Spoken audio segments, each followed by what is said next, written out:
Prisrčno dobrodošli.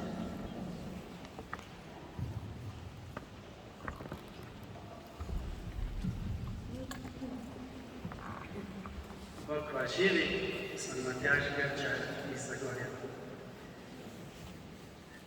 Nikdar ne bom pozabil, ko sem mi doma pravil, da je leta 1945 bila babica postavljena pred zid z 9 drugimi, 8 so jih ustrelili, babica je ostala živa. Božja previdnost, če ne bi bilo, mene ne bi bilo. Potem moja mami pa ati sta se mlada poročila, sta želela imeti otroke, pa ker nista mogla dobiti, je imela mami hude težave z jajčniki. In še zdravniki že rekli, da ne bo mogla imeti več otrok po 2 spontanih splavih. No pa so se potem rodila moj brat pa jaz. Potem sem v kartoteki bral, da sem se rodil, da je bila kovina okrog moje glave ubita, okrog vratu. Bogu hvala, nič ni bilo narobe. In v gimnaziji sva z bratom v planinah po zimi v temi letela ven z avto, pa se je zadnji del avta ujel v drevo, ta sprednji del pa v vrate, ko sem jih odprl. Zopet lahko ne bilo več. In pričujem, kako je res Gospod dober, kako ostaja z nami v vseh težavah. Moja mladost je bila zelo lepa, oče pa mama sta se imela zelo rada. Zelo veliko smo se združili, naša hiša je bila odprt dom za prijatelje, družino. To je bilo na eni strani, na drugi strani pa v cerkev nismo hodili, jaz sem imel vedno težave s sinusi. In potem so me vodili k raznimi bioenergetiki, čarovnicam. Bil sem v petu reiki, sem naredil vse tečaje, potem bioenergijo. Šel sem na nekaj gospa, ne vem kaj delala, da sem pa videl svetlobo ljudi.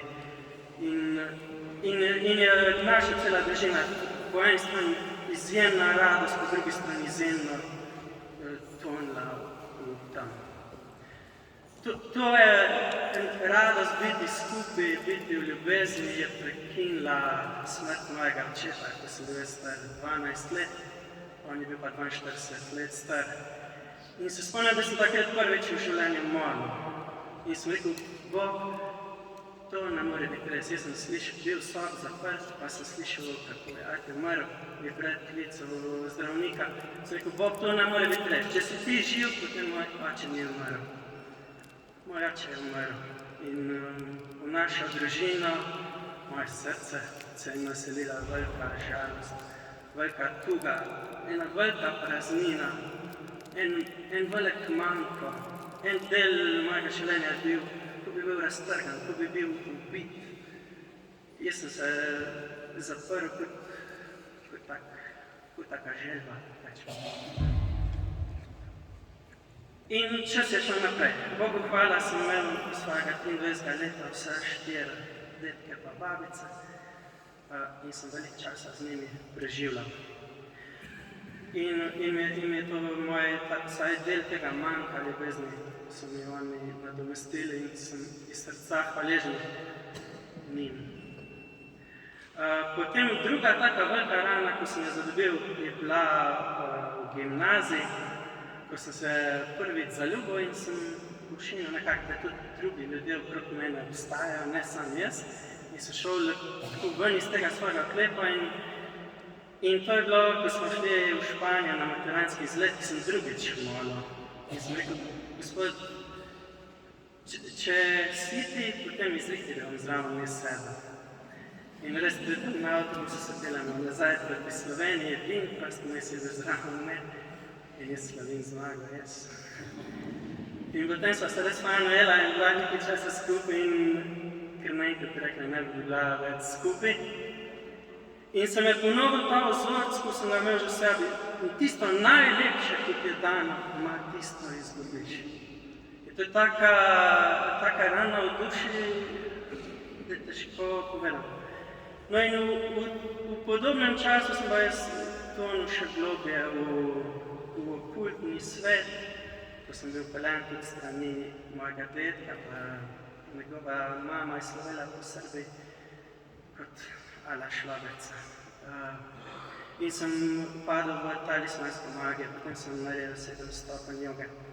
In to je bilo vse do dneva, ko sem prišel iz ekonomije, sem študiral, sem prišel domov k detku in on me že čaka na hodniku, jaz odprem vrata, on me že tam čaka.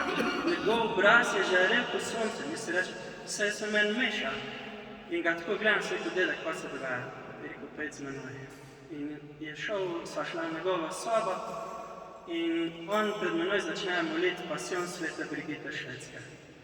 Jaz ga pol ure gledam, nisem razumel nič drugega, kakor da nek človek trpi, ampak ti žar na njegovem obrazu, na njegovem srcu, ko je že odseval, sem rekel, Gospod, prosim te, daj meni ta žar, ko ga vidim na dedku. Dedek mi je to molitev zapustil, je umrl in se mi ne more izbrisati iz duše dan 5. avgusta, to je bilo leta 2005, nekaj sem vso očitno pospravljal, ta molitev se mi kar nekaj znašla v rokah, jaz padem na kolena in začnem moliti, ne da bi znal, o čem naš se moliti. In v tem, ko molim, na koncu molitev čisto mokar, jaz razmišljam, kaj se pa z menoj dogaja, cel telo mi je drhtel.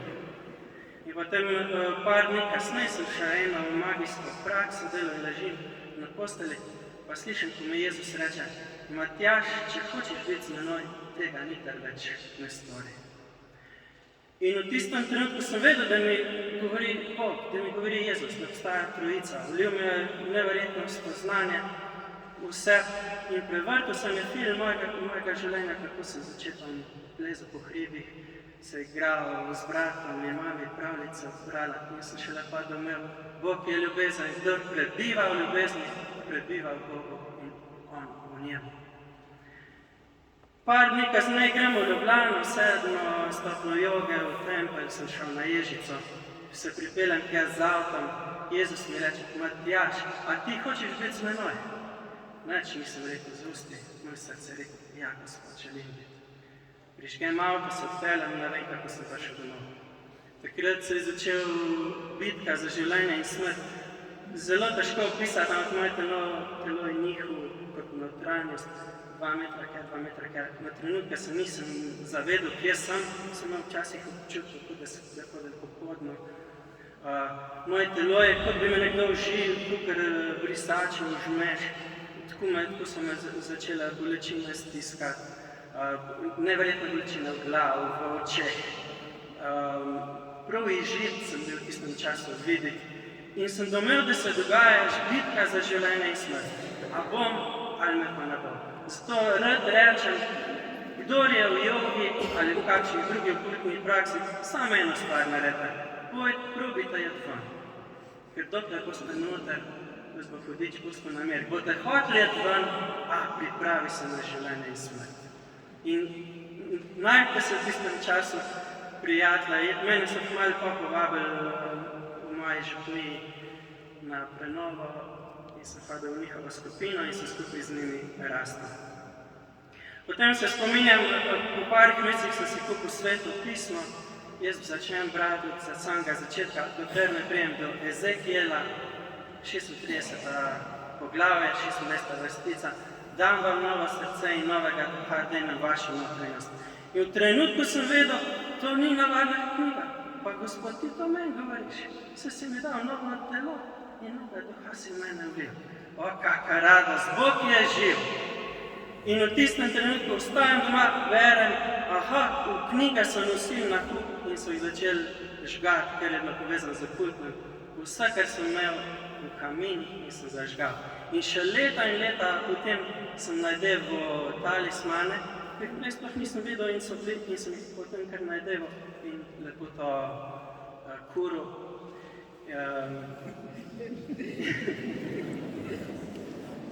In potem je prišel dan, ko sem šel v cerkev, po pol leta oziroma prejšnji dan sem klical župnika, sem rekel, jutri bi prišel, prosim, krstite me. Potem se župnik zasmeji pa pravi, pridite na katehumenat. In potem sem leto in pol hodil na katehumenat. In za svojo botro sem si pa izbral babica, ki je bila takrat 90 let stara in je doma ležala na postelji, imela je otroški prtiček, krstni na svojem srcu in je molila za mene. In točno 1 leto potem sem bil pri njej, ona se je pripravljala na smrt. Jaz se jo gledam, ona je bila na vozičku in je imela glavo doma, smo jo mi skrbeli za njo. In v enem trenutku dvigne obraz in njen obraz zažari in se mi sam nasmeji. In to je bil moj drug spreobrnenje. In kasneje po ekonomiji šel jaz teologijo študirati in pričujem, da me je v tem pogledu Bog naučil več kot v študiju teologije, čeprav sem bil pridni študent.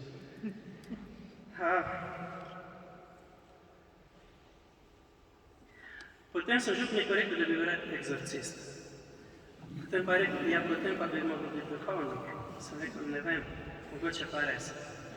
In sem šel v 3. letniku teologije v bogoslovje in sem 3 leta v bogoslovju. Meni se je bila huda bitka, da bi bil duhovnik ali ne bi bil, pa bi se poročil, ja, ubeži ali so meni, kaj ne naredim. Hudo trpljenje, najbolj si predstavljate, ko ste v dilemi. Veš, da ti noben ti ne more pomagati, jaz sem iskal, da mi bo en prej rekel, to pa to naredi, pa bo. Nič od tega ni pa še. In v tem najhujši stiski mi je dal Gospod dar uglasbitve, za ker sem moj srca hvaležen. In v 5. letniku sem en dan pa bil v kapeli in molil, kaj bi naredil. In sem napisal eno molitev, ko se srečata Elizabeta pa Marija. In škof me pokliče, pa reče, veš, mogoče pa to ni tvoja pot, da bi postal duhovnik. In rekel mu, daj si vzam ti si katehumen, vzam si še 1 leto, pa 5 nekam. No in sem to milost potem, da sem šel za 1 leto v Izrael, v Jeruzalem, prav tam, kjer sta se Elizabeta in Marija srečala v Karen. In sem se udaral po glavu, ko sem vedel, Bog mi je že pol leta prej povedal, kam bom šel. Seveda, jaz sem bil še vedno nestrpen, jaz sem njim povedal svojo življenjsko zgodbo, oni so me spodbujali takšne bratske svobode in solidarnosti, jaz nisem doživel nikjer kot med brati frančiškani v Jeruzalemu. Sprej so me kot bi bil en od njih tam nekaj najlepšega. In grem domov in jaz sem rekel, ne se skrbeti, Bog za vse poskrbi. In grem v Oštrok, v Črnogoro, sem mislil, zdaj bom pa enega starca najedel, pa mi bom razodel misli srca. Grem na obhajilo, duhovnik mi je rekel, ne moreš obhajilo, ker nisi pravoslavnem krščan. Sem rekel, sprejmem, prosim blagoslov, da me blagoslovi. V maši pride k meni, pa prav pet z mano. In mi začne svojo zgodbo praviti. In mi je rekel, kako je on hotel postati duhovnik, ko bi se poročil, pa je pa postal menih. Potem, ko mu en škof rekel, spreglej z vidika večnosti. In ga jaz gledam, pa sem rekel, pa kaj ti meni to praviš, razveden moje srce. To sem govoril svojim napuhom. In se pelem domov v Medžugorje, in se pelem iz Medžugorja domov in te besede odzvanjajo me. Spreglej z vidika večnosti, spreglej z vidika večnosti. In sem se še enkrat po glavo udaral. In sem rekel, o Gospod, odpusti mi, ker tako malo zaupam vate, pa si ti vedno tukaj z menoj. Medtem, ko sem se pelil domov, mi je rekel, pripravil se na trpljenje, pa skrij se v srce. Nisem znal tega, nisem vedel, kako naj to naredim. Res pridem domov, sem rekel, nisem vedel, kako bi rekel, da ne bi bil duhovnik. Pa sem se le nekako pogumil, pa sem rekel, mogoče pa res ne bi bil. In škof Šuštar mi reče, najbolj, da si ti srečen, nočno zagrenjeni duhovnik, pa takih, ko vstopijo kasneje ven. Rekel, živi to, kar ti Gospod kaže. Ampak v tistem obdobju so mi začeli ljudje govoriti, da nimam več Božjega duha, da sem pogubljen. Nisem več sprejemal, ko so šel mimo v cerkvi, stran so gledali od mene. In si predstavljate, kaj to meni v srcu dela. Jaz sem rekel, sem že tudi jaz, gotovo sem zdaj zgrešil pot. In Gospod mi je vedno rekel, ne, ostani z menoj, v moji besedi, beri, jaz sem tukaj s teboj, jaz te vodim. In moram pričujem, da je to en najlepših, najtežjih, ampak hkrati najlepših obdobij mojega življenja, ko je trajal 7 let. ker mi je Gospod v tistem najhujšem trpljenju, v 5 letih po krstu, začel kazati moje grehe. Če bi mi to pokazal ob spreobrnenju, jaz bi umrl. Ko bi videl svojo resnico, da se postaviš pred Boga in vidiš svoje srce pred njim, kakšno je. In me Gospod začel odkrivati greh po greh. Jaz jokam, jaz se veselim, drugam jokam, kličem Gospod v racem nebezni. 3 dan že plešem. Gospod prav hodi za menoj o tem. Potem sem molil za ženo 7 let. In zmeraj me prišel do tega, da sem kako super spoznal in zmeraj me naslednji dan to ugasil. In se je ponavljala zgodba iz mojega življenja, vse se bo vse porušil. Ne bo se porušil. Božja beseda mi je prišla in mi je Gospod rekel, ne bo se porušil, ker sem jaz s teboj in svoje besede vedno izpolnjujem. No, potem sem šel, še minuto. Potem sem v srcu začutil dekapituliranje. Najbolj še sem bil neč iz tega. Sem rekel, Gospod, jaz se oddam. Ne bo neč, najbolj še sem bil neč iz tega, ampak se ti ne vodiš. Tudi če smokva ne daje svojega sadu, kot prav prerok, jaz se bom vse in veselil v tebi. Potem sem vas začutil, da bi sem dobil eno povabilo in sem šel v Nigerijo na eno molitveno srečanje. In tisto nedeljo, ne bom nikoli pozabil, je prišla ena gospa do mene, pa me je rekla, pet z menoj, pa grem, pet z menoj, pa se še pomika, pet z menoj. In gledam, kaj je zdaj to, ne? Pa prav, nad vašo rodbino je bil duh samomora. Ampak ti si od tega osvobojen in tvoj rod je od tega osvobojen. Ali me razumeš? Pa sem rekel, ne vem sam, da ko se je moj dedek rodil, je njegov dedek na isti dan samomor naredil. To sem vedel. Potem pa je rekla, da bi dal pričevanje, sem rekel z veseljem. Jaz sem sedem v klop, solze se mi ulije. Jaz sem jokal pol ure, iz mene je kar teklo. Sem se že hotel stati, pa se veseliti nisem. Jaz se tu jokam, pol jok, pol smeh. Izjemna Božja toplina, izjemna Božja prisotnost. Pridem domov 2 meseca kasneje, tudi po zaslugah dobrih ljudi in čebel, spoznam prečudovito dekle Marto, ki je tukaj, lepo pozdravljam.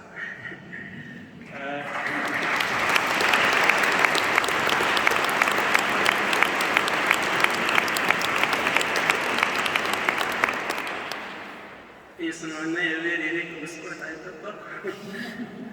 Čez par mesecev se je zaročila, leta 2020 sva se poročila, lansko leto se nama je rodil sin Pavel. Bogu hvala za njegovo zvestobo, kot prav Petelinček, kratkih 7 let.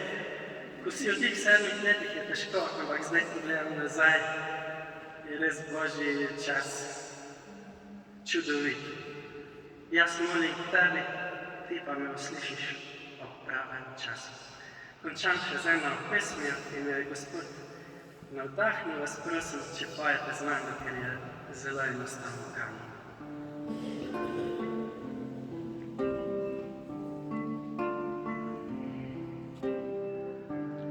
Jesus,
veter, kam naj, dam ti vse, dam ti sebe, dam ti svojega duha, novo srce in novega duha.